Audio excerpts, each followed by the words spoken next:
Hi guys, welcome to my channel, The Golden Cruiser. I'm Cindy, and today we're going to be talking about shore excursions.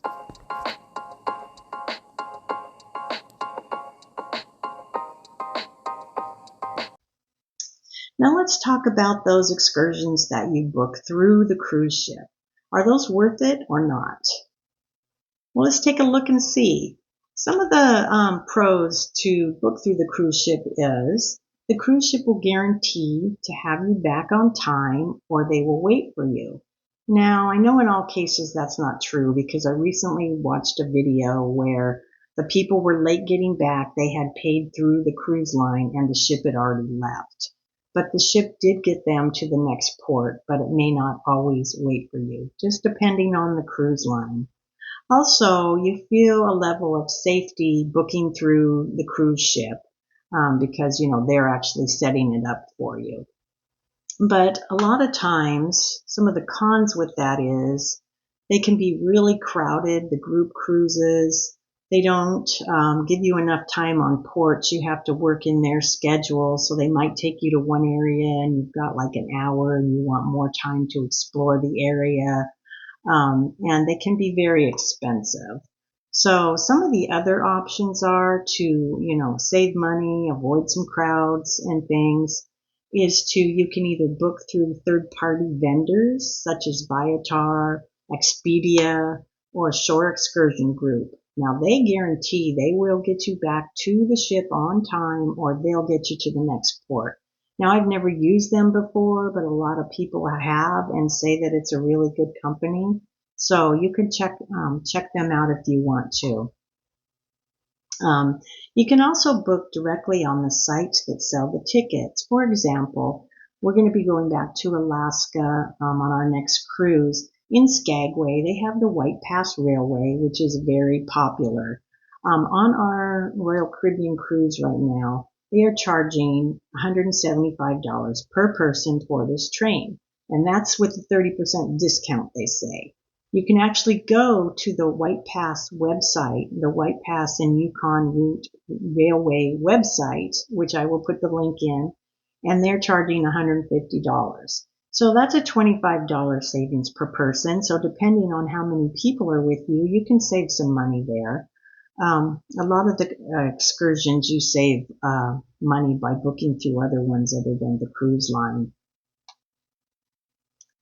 Another option is to just get off the ports and go. They will have tours waiting there, like on the docks, on the piers. There'll be several booths set up for the same tours the cruise ship are giving, usually at a cheaper price. You just have to be careful about that. Last year we went to Cabo San Lucas and we wanted to take the glass boat tour. And there was all these tours and we got one guy with the sign and we went over there and asked him the price. So we were going to do it. And then he wanted us to pay him right away. And we said, well, where's the boat? And he walked us over to the water and there was no boat there. And my son's like, wait a minute, there's no boat. We're not paying you. There's no boat. And he said, oh, it's coming. It's coming. So we ended up leaving. We looked up where the actual glass boat official place was. We walked there and there was plenty of glass boats there. It was a big, nice building. We paid and went there. So just be careful when you're booking those. If it doesn't make sense or you feel like something's funny, don't do it. There are a lot of places like that.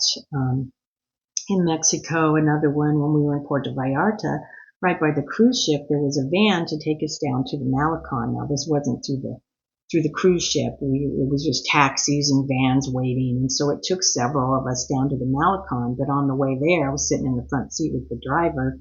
He was saying the whole time, oh, for only this much money, I'll take you on a tour of the city.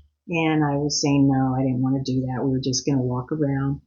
And the guy behind me almost did that. And I had just heard before we went there that they were kind of ripping people off, charging them a lot of money for this tour, and then just taking them up on a mountain and showing them the city, and that was it, taking them back.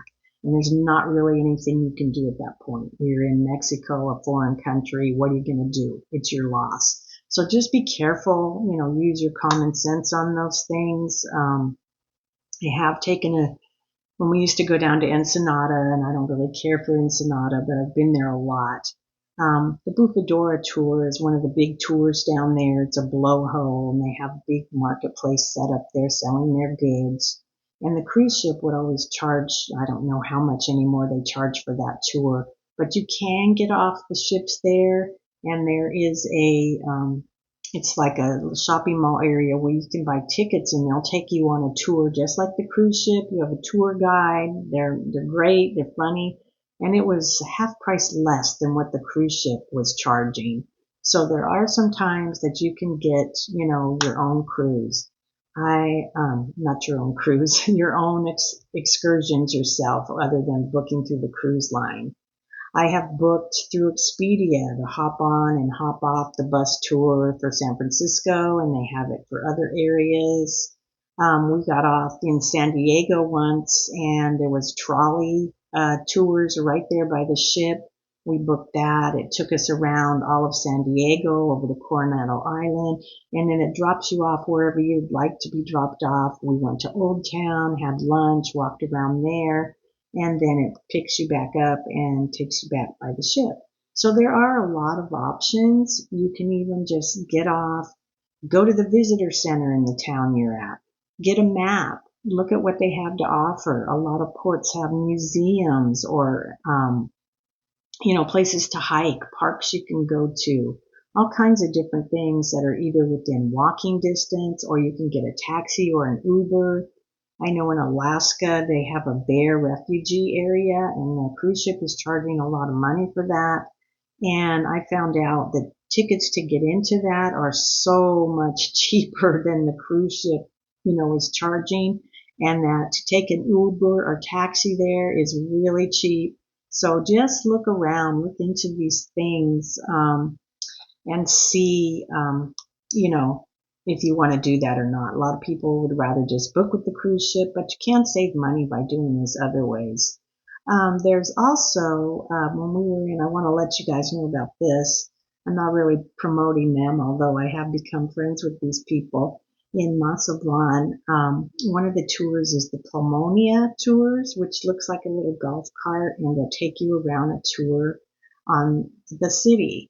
And I didn't know about them till our last Mexican Riviera tour. I had seen them on my Facebook group for the cruise ship.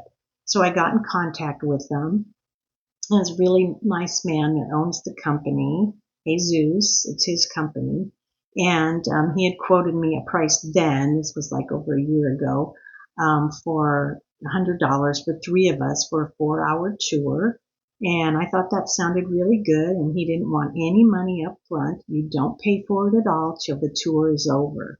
So we had a great driver named Rigo. He took us all over. They have a planned tour where they take you, and I do have a video about this tour we took. So if you go onto my site, you can look for that Mazatlan video and see where he took us to.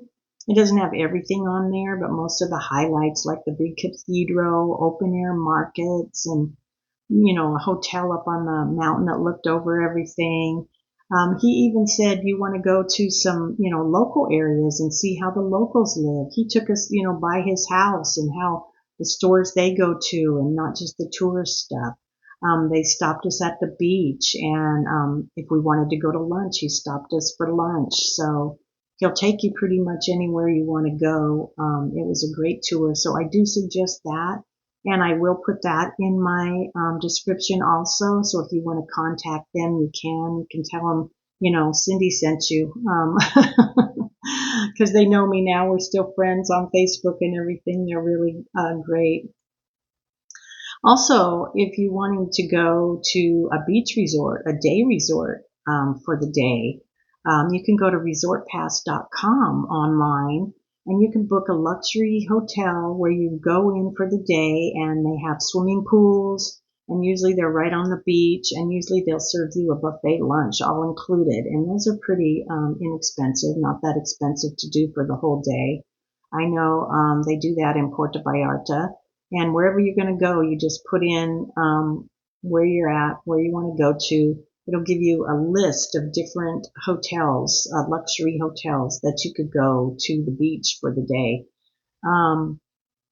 Also, one other website I want to let you know about, it's called whatsimport.com. And you can put in the port you're going to be in and the date, and it'll tell you how many people are going to be in town at the time you're there. It tells you how many cruise ships are going to be in port that time. So you know whether that port is going to be really crowded or not. Um, so I think I've gone over about everything. So it's just up to the individual person, whether you want to book online, whether you want to book with a third party person, or if you just want to get off the ship, which is what we usually do. We just get off and wing it, see what's happening there. If we want to do a tour, we can book it right then. But we just don't know, like my tour coming up in my cruise coming up in May. It's going to be in Alaska, and I don't know if it's going to be raining, cold, and I really hate to book stuff ahead of time. And we've been to Alaska before, so we're just going to get off the ship and wing it. So whatever you want to do, it's an individual choice, but there's some of the options. I will put all these links I talked about in my description, so you can go there and just click on them, and you can check out some of these sites and see if it's something you want to do. So thank you for stopping by today. I hope everybody has a wonderful day, and I hope to see you again on the Golden Cruiser. Bye for now.